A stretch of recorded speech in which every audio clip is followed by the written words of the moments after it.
Home science में क्या होता था कि बच्चे खाना बनाते थे, कुछ अच्छी-अच्छी चीज़ें बनाते थे, तो वो जो एग्ज़ामिनर आया उसको सामने परोसते थे। तो वो उसके लिए खान-पीन हो जाता था और ये भी ध्यान में रहता था कि भई यही हमको नंबर देगा, तो आओ-भगत के तौर पे हम उनका स्वागत करते थे। ये नहीं था कि हम उनको खरीदने की इंटेंशन रखते थे और ना वो लोग बिकना चाहते थे, उनका भी मन नहीं था बिकने का।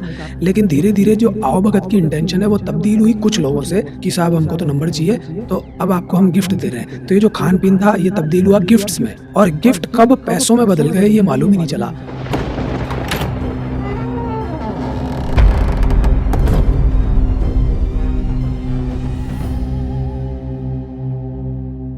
नमस्कार, मैं हूं मनीषा सैनी। आप सभी का स्वागत है आज के पॉडकास्ट में। आज की हमारी चर्चा का विषय रहेगा शिक्षा और परीक्षा। और चर्चा के लिए हमारे साथ हैं हमारे अपने प्यारे अनमोल। सबसे पहले हम ये जानना चाहेंगे कि शिक्षा में परीक्षा का क्या महत्व है। देखिए मैंने हमेशा 2 बातें की हैं कि सांसारिक ज़िंदगी अलग है, आध्यात्मिक ज़िंदगी अलग है। अगर सांसारिक जीवन की आप बात करें तो परीक्षा का बहुत बड़ा महत्व है, क्योंकि इंसान ने सांसारिक दुनिया में एक समाज का निर्माण कर लिया। एक व्यक्ति तो यहाँ रहता नहीं है। वैसे तो मैं ये कहता हूँ कि ऐसी ज़िंदगी आप जिया करो, जैसे आप इस दुनिया में एक ही हैं, जो सबसे पहले आए हैं, आपके अलावा कोई नहीं है। लेकिन फिर भी ऐसा नहीं है, इंसान बहुत सारे हैं। तो लोगों को कुछ प्राप्त करने के लिए जो उनको चाहिए, रोटी, कपड़ा, मकान तो चाहिए, लेकिन उसके अलावा भी बहुत कुछ चाहिए के लिए उनको कहीं न कहीं परीक्षाएँ देनी पड़ती हैं। तो शिक्षा में परीक्षा का महत्व सांसारिक दुनिया के हिसाब से राइट है, लेकिन आध्यात्मिक जीवन की अगर हम बात करें, तो उसमें परीक्षा जैसी कोई चीज़ नहीं है, क्योंकि आध्यात्मिक जीवन सिर्फ़ और सिर्फ़ प्रेम के आधार पे चलता है।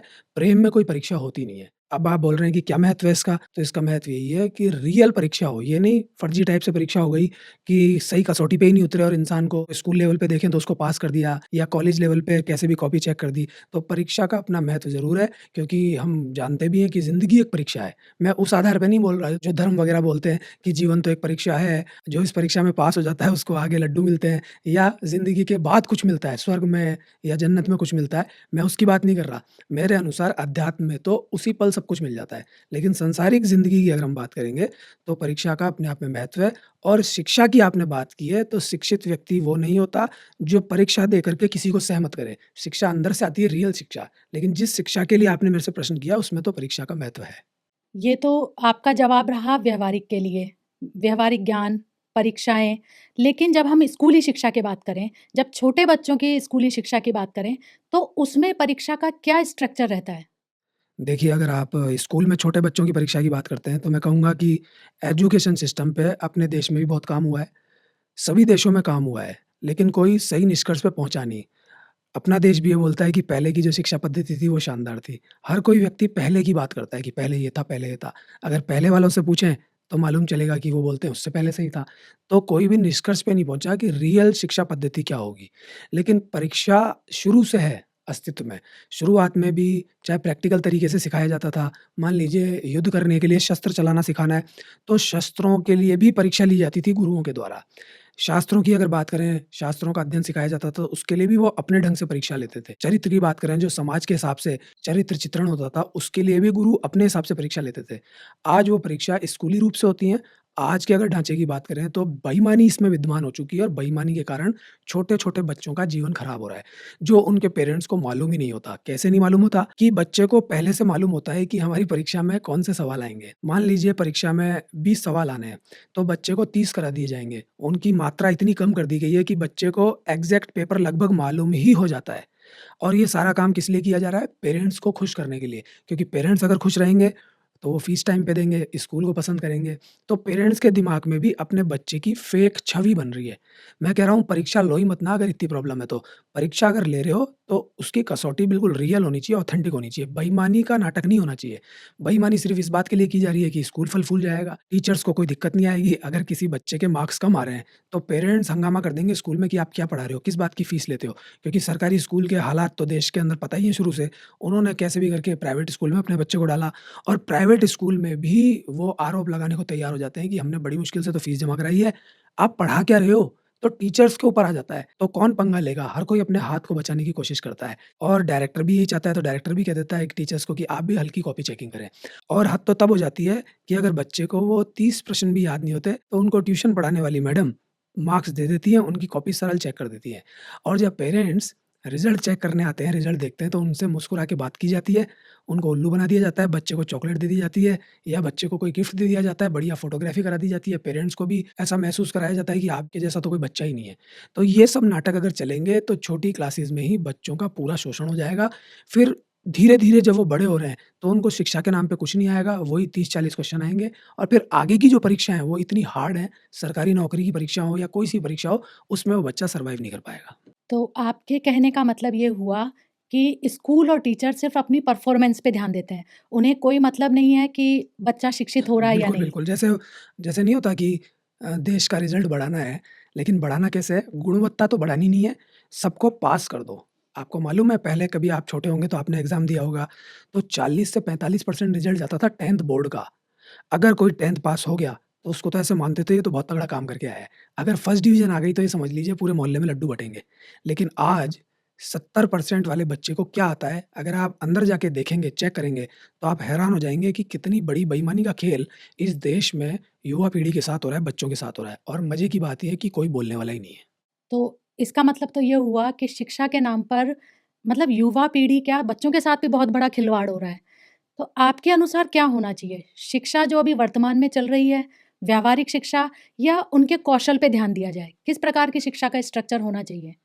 आपने कहा कि किस तरह की शिक्षा प्रणाली होनी चाहिए कि बच्चों को रियल में आना चाहिए, उनका कौशल बढ़ना चाहिए या फिर किताबी शिक्षा की आपने बात की। मैं आपसे बोल रहा हूँ कि किताबों में चीज़ें कैसे लिखी गई। किसी को सच बोलना है, वो किताब में लिख दिया गया कि सच बोलना है। लेकिन किताब में लिखा तो इसलिए था ना कि पुराने लोगों ने उसको खोजा या विज्ञान का कोई एक्सपेरिमेंट है जिसको खोजा। अब वो कोई बताने वाला आएगा तो नहीं जिसने खोजा है या किसी ने सच की बात की है, ईमानदारी की बात की है, कविताओं की बात की है, वो तो मर गए, खप गए। उन्होंने किताबों में भी लिख दिया या उनकी बात को किताबों में डाल दिया पब्लिशर्स ने। तो किताबों की अपनी जगह अहमियत तो है। भई आपका प्रश्न ये कह रहा है कि किताबें तो बेकार हैं, बच्चों को कुछ आ ही नहीं रहा, किताबें-किताबें पढ़ रहे हैं। बिल्कुल सही बात भी है। काला अक्षर भैंस बराबर आ ही नहीं रहा। लेकिन बच्चों के अंदर प्रैक्टिकल करके भी नहीं आएगा अगर ईमानदारी की कसौटी सब में नहीं है। क्योंकि एक बच्चे से कौन-कौन रिलेटेड होता है? उसके टीचर्स, स्कूल के डायरेक्टर, मैनेजमेंट, प्रिंसिपल, इंचार्ज, बच्चा खुद, उसके पेरेंट्स, उसके दोस्त। अगर ये सारी संस्थाएँ ईमानदार नहीं हैं और सही दिशा में काम नहीं कर रही हैं, तो फिर आप किताबी सिस्टम लगा दीजिए। बात तो वही आई है ना कि भई उन्होंने वो विद्या सिखाई, हिसाब धनुष चलाना सिखाया, उन्होंने किताब में बताया। अब किताब को भी ढंग से नहीं पढ़ा और अगर हम प्रैक्टिकल कराएँ, जो आज स्कूल्स में हो चुका है कि एक्टिविटी कराओ, गेम्स कराओ, उनमें कितनी बड़ी-बड़ी बेईमानियाँ हैं।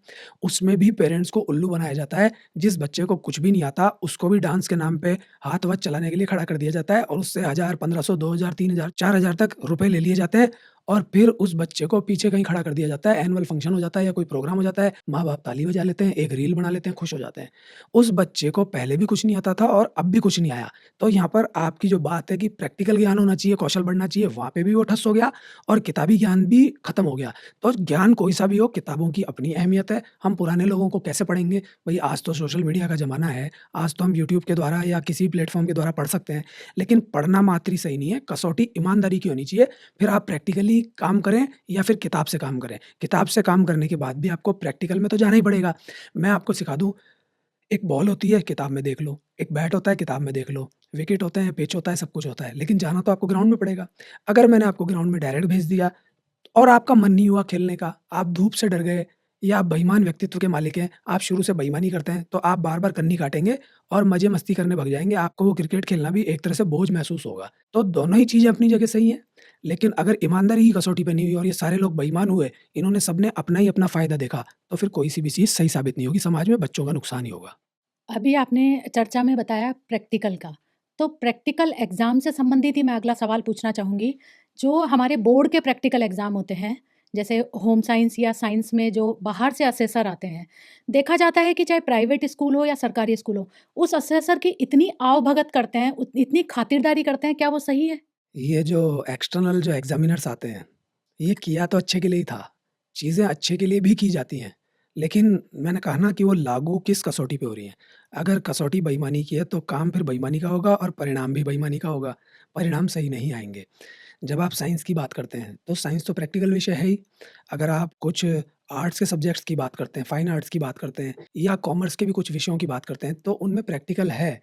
तो प्रैक्टिकल तो अपनी जगह सही लगाए थे, लेकिन धीरे-धीरे उनके माँगने की स्थिति ज़्यादा बढ़ गई। ये हुआ कहाँ से? जैसे होम साइंस का प्रैक्टिकल होता था। होम साइंस में क्या होता था कि बच्चे खाना बनाते थे, कुछ अच्छी-अच्छी चीज़ें बनाते थे, तो वो जो एग्ज़ामिनर आया उसको सामने परोसते थे।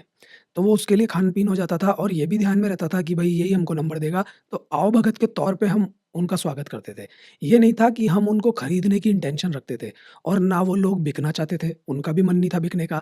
लेकिन धीरे-धीरे जो आओ-भगत की इंटेंशन है वो तब्दील हुई कुछ लोगों से कि साहब हमको तो नंबर चाहिए, तो अब आपको हम गिफ्ट दे रहे हैं। तो ये जो खान-पीन था ये तब्दील हुआ गिफ्ट्स में और गिफ्ट कब पैसों में बदल गए ये मालूम ही नहीं चला। फिर 1 एग्ज़ामिनर लेता था, फिर 2 लेने लगे, 3 लेने लगे। लास्ट में तो ऐसी हालत हो गई कि एग्ज़ामिनर अगर नहीं ले रहा ना, तो वो अपने आप को ठगा हुआ महसूस करता था कि जब सभी ले रहे हैं, तो फिर मुझे लेने में क्या दिक्कत है? और कुछ गाँव के या जो रूरल जगह है जहाँ पे जो स्कूल्स बड़े-बड़े होते हैं, उनमें संख्या ज़्यादा होती है बच्चों की, तो उनको 1-2 के नंबर तो दिलाने नहीं होते, उनको तो सारे बच्चों के नंबर दिलाने होते हैं। उस शर्त पे वो क्या करें? तो हम तो ये भी सुनते आए हैं कि वो तो अटैची खोल के रख देते थे सामने, पूरा बिक जाता था टीचर। तो ये बिल्कुल गलत तरीका था, करा अच्छे के लिए था, लेकिन हो गया ये गलत। आज की तारीख में अगर देखें तो मैं समझता हूँ इसकी अहमियत ही ख़त्म कर देनी चाहिए क्योंकि अहमियत तो है, लेकिन हो कुछ भी नहीं रहा और कभी-कभी उन बच्चों के साथ नुकसान हो जाता है, जो रियल में अच्छे हैं, लेकिन कोई सत्यवादी आ जाता है ना कई बार कि नहीं मैं तो ईमानदारी से नंबर दूँगा, तो इस कंडीशन में बाकी सारे स्कूल्स को तो बढ़िया नंबर मिलेंगे, लेकिन कोई इक्का-दुक्का स्कूल रह जाता है केवल इस बात से कि ये तो ईमानदार आदमी है। जब सबको ही ज़्यादा से ज़्यादा नंबर देने हैं, तो फिर इनका मतलब ही क्या है? तो चीज़ लगाई अच्छे के लिए थी, लेकिन नीयत बिगाड़-बिगाड़ के फ़ायदा उठाने के चक्कर में स्कूल वालों को डराते थे, परेशान करते थे, उनसे आओ-भगत करवाते थे। कई बार तो बदतमीज़ियाँ तक हो जाती थी, कई बार स्कूल वाला भी इतना हार्ड होता था कि वो लड़ लेता था। बहुत सारी चीज़ें होती थी। तो बच्चों को भी ये मालूम है और बच्चे जानते भी हैं, पैसे देने पड़ते हैं, सब बातें हैं। मैं समझता हूँ कि ये चीज़ बंद होनी चाहिए और जो मार्क्स है ना, वो परीक्षा में ही जुड़वा देने चाहिए। मार्क्स की बात चली है, तो मैं आपसे ये जानना चाहूँगी कि एक बच्चे के एग्ज़ाम के मार्क्स मतलब उसकी अंक तालिका कितना उसके जीवन में महत्व रखती है? या कहें तो क्या वही व्यक्ति शिक्षित कहलाएगा जिसकी अंक तालिका में मार्क्स बहुत अच्छे हैं? मैडम क्लास में स्वच्छता पे निबंध पढ़ा रही हैं और जैसे ही उन्होंने निबंध पढ़ाया, वैसे ही घंटी लग गई और लंच हो गया। लंच में उन्होंने वहीं टिफ़िन खा लिया। टिफ़िन खा के उसका जो भी कचरा था, कागज़ थे, वो वहीं फेंक दिए। मैडम ने कुछ देर पहले स्वच्छता पे निबंध कराया है। बच्चों के ज़हन में क्या गया कि हमको कराया तो गया है, लेकिन स्वच्छता के हाल ये हैं। तो ना तो पढ़ाने वाले को पता कि रियल में वो चीज़ हमको आ रही है या नहीं आ रही, ना पढ़ने वालों को पता। आपने बिल्कुल सही कहा कि किताबों से पढ़ना ही सब कुछ है या वाक़ई में ज्ञान कुछ और है। ज्ञान ज़रूरी नहीं है किताबों से आए, लेकिन ये भी है कि कहीं से भी आ सकता है। तो फिर किताबें भी सोर्स हो सकती हैं। लेकिन किसी व्यक्ति में ईमानदारी से उसको ग्रहण करने की आदत ही नहीं है, तो वो किताबों से भी गलत ग्रहण करेगा, वो हर जगह से गलत ग्रहण करेगा। हुआ इस देश में यही है कि किताबें खूब आ गईं, बातें बहुत आ गईं, लेकिन लोगों ने उसको ईमानदारी से लिया ही नहीं और जब ईमानदारी से नहीं लिया तो हालत यही हो गए। फिर चाहे स्वच्छता की बात हो या मान लीजिए किसी भी चीज़ की बात हो, समाज में हम सिखाते हैं कि गालियाँ नहीं बकनी चाहिए, गलत काम है। घूस नहीं लेनी चाहिए, गलत काम है। भ्रष्टाचार नहीं करना चाहिए, गलत काम है। लेकिन सारे काम हो रहे हैं। हम सिखा रहे हैं, लेकिन हो रहा उसका उल्टा है। तो शिक्षित व्यक्ति वो नहीं कहलाता, जो किताबों से पढ़-पढ़ के नंबर ले आता है। नंबर लाना एक अलग बात है, ये डाटा कलेक्शन की बात है। डाटा कलेक्ट करना कोई बुरी बात नहीं है, उसकी याद करने की कैपेसिटी बहुत अच्छी है, इसमें क्या दिक्कत है? लेकिन डाटा कलेक्ट कर लेने से ही तगड़ा आदमी नहीं बनता। और फिर जो उसने डाटा कलेक्ट किया है, उसके जीवन में कितना काम आ रहा है? और डाटा कलेक्ट करके वो वहाँ फेंक पाया या नहीं फेंक पाया? क्या पता किसी ने डाटा बहुत अच्छा कलेक्ट कर लिया, लेकिन एग्ज़ाम के वही 3 साढ़े 3 घंटे में नहीं फेंक पाया, सवा 3 घंटे में।